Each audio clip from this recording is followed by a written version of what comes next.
Jangan lupa subscribe woi di channelnya Mas Edi Donghua. Seperti biasa, kita bahas sedikit episode sebelumnya supaya lebih nyambung. Setelah berhasil membereskan 10 tim penyusup Kekaisaran Wuhan, Tang San dan rekan-rekannya kembali berkumpul di camp supply utama.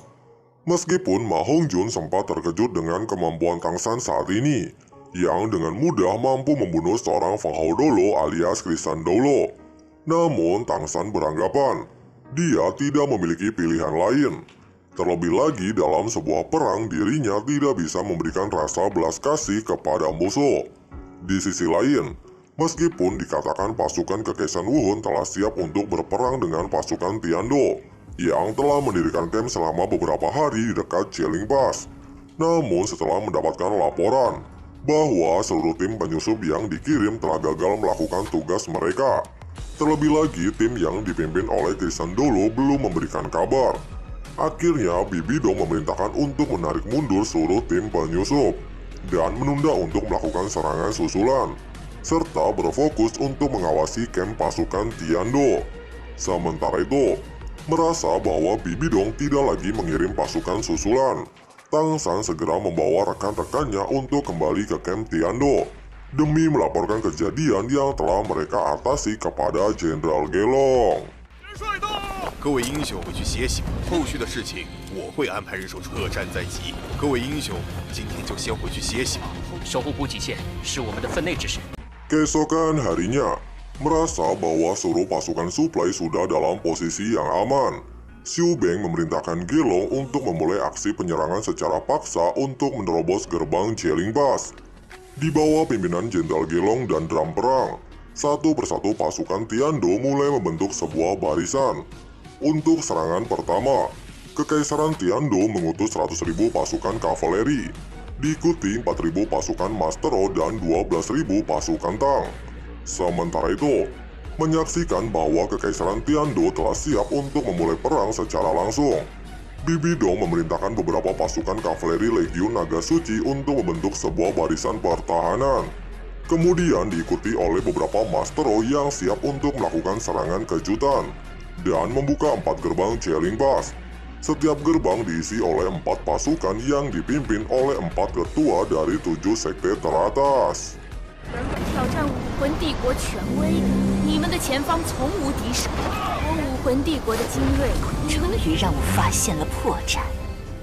Ratusan ribu pasukan Tiando serentak berhenti 10 km dari gerbang Jieling Pass. Di depan pasukan utama, Grandmaster dan Tang San berdiri berdampingan, serta disusul oleh Jenderal Gelong. Gelong memerintahkan seluruh pasukan pemanah untuk melepaskan tembakan setelah mendekati jarak 5 km. Tang San secara bersamaan juga memerintahkan pasukan Tang untuk menyiapkan senjata Zuki Crossbow. Di belakang mereka, Kaisar Xiu Beng juga secara pribadi memerintahkan 200.000 pasukan untuk memperkuat pasukan belakang. 将士们，我要大声地告诉武魂帝国，绝不屈服。 Di Jieling Pass, Bibi Dong tidak bisa menahan ekspresi cemberut ketika melihat ratusan ribu pasukan Tiando terus mendekat. Sementara Bibi Dong masih memikirkan strategi, pasukan Tiando telah tiba tepat di gerbang Jieling Pass dan secara serentak melepaskan ribuan anak panah menuju Legiun Kekaisaran Wuhan yang seketika memukul mundur pasukan musuh sejauh 500 meter. Menyaksikan pasukan Tiando memamerkan kekuatan mereka, meskipun tidak membahayakan Legiun Naga Suci, namun secara bersamaan menjadi pukulan besar bagi mental pasukan Kekaisaran Wuhan. Menyadari bahwa ini adalah serangan pertama, Bibi Dong tidak ingin mengambil resiko dan segera memerintahkan pasukan Mastero untuk melepaskan Jinro mereka. Dalam sekejap cahaya berkilau bersinar di pihak Kekaisaran Wuhan.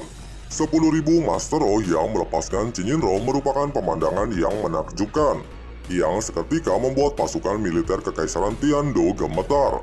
Pasalnya, jika salah satu dari 10.000 pasukan Mastero melepaskan serangan skala besar kepada pasukan militer, hal tersebut bisa membunuh ratusan pasukan hanya dalam sekejap, dan hanya Mastero yang bisa menghadapi Mastero.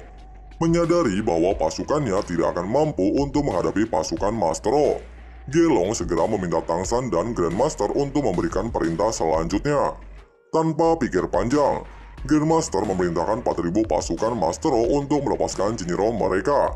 Kemudian diikuti oleh 100 murid dari Sekte Pagoda yang dipimpin oleh Ning Fengzi juga secara bersamaan melepaskan dukungan kepada 4.000 pasukan Master Roh. Di Jeling Pass, Bibi Dong mengayunkan tangannya dengan tajam. Serentak 10.000 pasukan Master Roh melompat. Dari 10.000 Master Roh dibagi menjadi beberapa kelompok sesuai dengan arah kultivasi mereka. Depan dan tengah diisi oleh pasukan Legiun Naga Suci yang telah dilatih khusus oleh para petinggi Kekaisaran Wuhan. Dan sisanya dari para murid 7 sekte teratas. Di bagian paling depan diisi oleh para murid dari Sekte Armor Gajah, yang memiliki pertahanan dan serangan seimbang.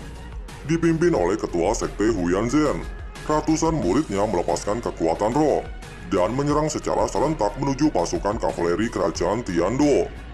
Menyadari bahwa tidak ada satupun pasukan kavaleri yang akan mampu menghentikan pergerakan tersebut, Tetua Titan dan Tetua New Go membawa 8.000 pasukan Tang untuk mendukung sayap, sedangkan pasukan yang tersisa membentuk barisan, serta mengangkat senjata Zugi Crossbow.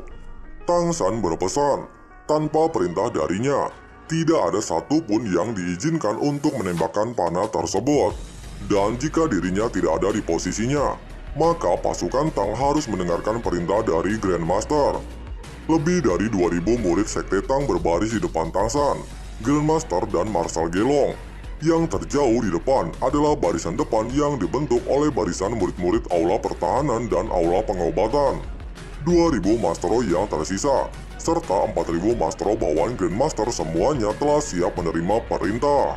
Tidak lama, Tang San menghampiri Du Gubo dan mengajaknya untuk bertarung bersamanya di garis depan.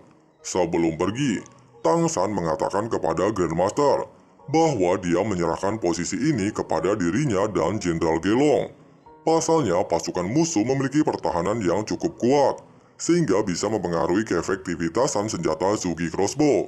Oleh sebab itu, dia bertujuan untuk menghancurkan pertahanan tersebut secara langsung. Meskipun Jenderal Gelong sempat ragu dengan tindakan tersebut, namun Tang San telah melompat ke arah Jeling Pass sebelum dia bisa mengatakan apapun. Di belakangnya, 7 anggota Moses Rex serentak mengikutinya dan disusul oleh Tetua Yang Wudi. Melihat bahwa Kekaisaran Tiando hanya mengirim 9 orang sempat membuat Bibi Dong terlihat bingung.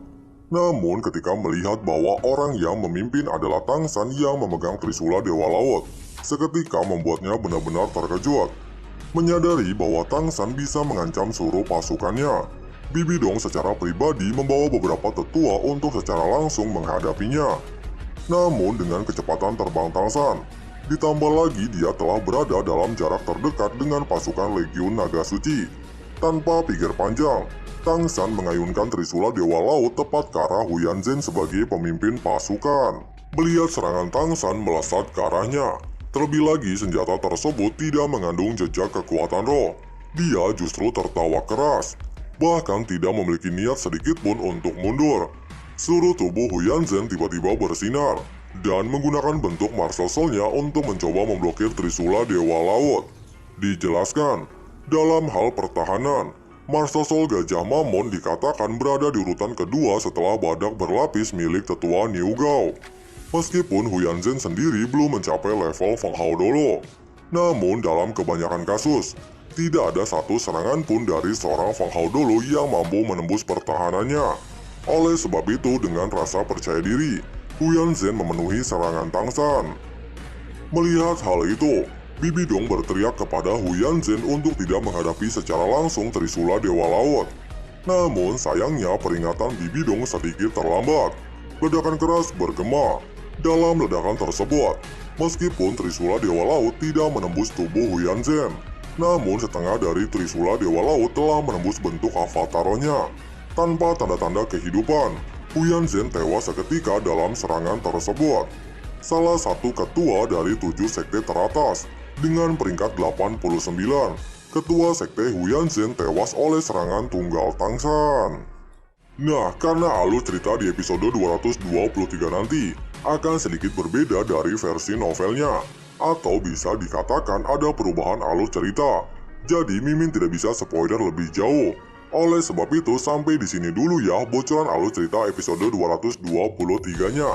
Tapi kalau kalian masih penasaran sama alur cerita versi novelnya, kalian bisa klik link yang ada di kolom komentar. Oke, terima kasih yang sudah nonton sampai habis dan jangan lupa subscribe ya.